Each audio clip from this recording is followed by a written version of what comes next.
My name is Roslyn, a physiotherapist from Healthy Move and also an ex-Malaysian state player.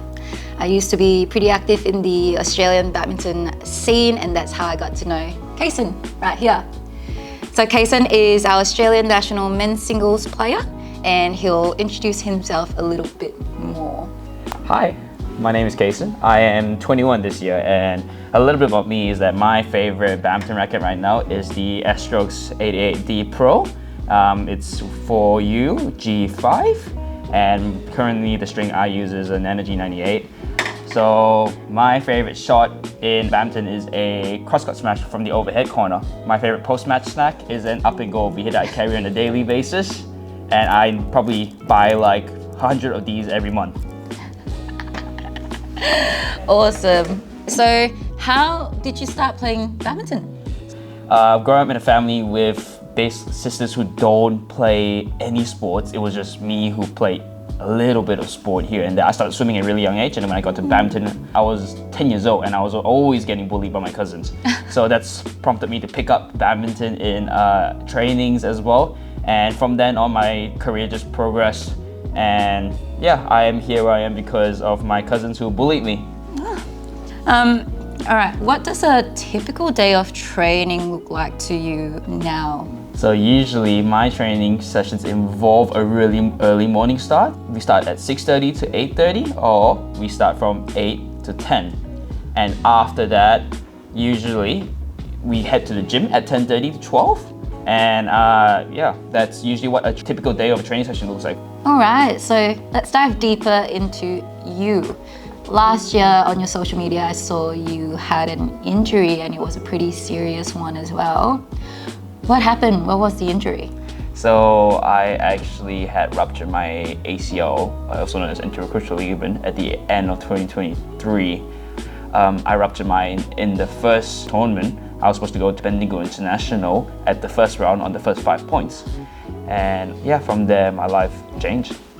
How did that sort of impact you mentally and also physically? Yeah, I mean, physically I could not walk for about 3 months. Like, I was on a crutch. So I had to wait for a month and a half to do surgery. And before that month and a half, before surgery, I still couldn't walk. I was still on double crutch, not a single crutch. And after that surgery as well, that took a long time for me to really get moving again because of how much damage there was in the knee as well. And how did I feel mentally? I was devastated. Like, I didn't think that I would come back and play again, and it was rough. But I was actually very fortunate enough that I had the support of the Institute of Sport. Do you still feel that way today? Yes. Coming back from such a life-changing injury, like, it does still scare you a little bit. I've always put it aside in my brain as a freak accident, but I think some days when my knees get a little bit sore, I think sometimes I do panic a little bit. But then also my physio said this one thing to me where he told me, you did this shot 1,000 times, which is referring to the forehand jump out shot. And out of the 1,000 times, only one time something happened, and that something, it was just a freak accident. So that actually gave me a lot of relief during those times as well, when I actually panicked a lot as well. Not many people know, but that fear factor doesn't happen at the start of your injury where you worry about, like, am I gonna redo it again? Because the first 6-7 months of your injury is just basic strength and conditioning sessions. And it's just learning how to walk, learning how to run, learning how to move again on the court as well. And that's just controlled basic stuff, no changes of variables. And only when there is more change direction and more jumps going into my trainings, and that's where I felt like, am I in a bad place? Like, have I done enough? Did I practice this landing? Did I practice that landing? Because there was a lot of anxiety going into it as well, because it was a very tricky thing to navigate as well. What advice would you give your current self, knowing, that injuries do occur?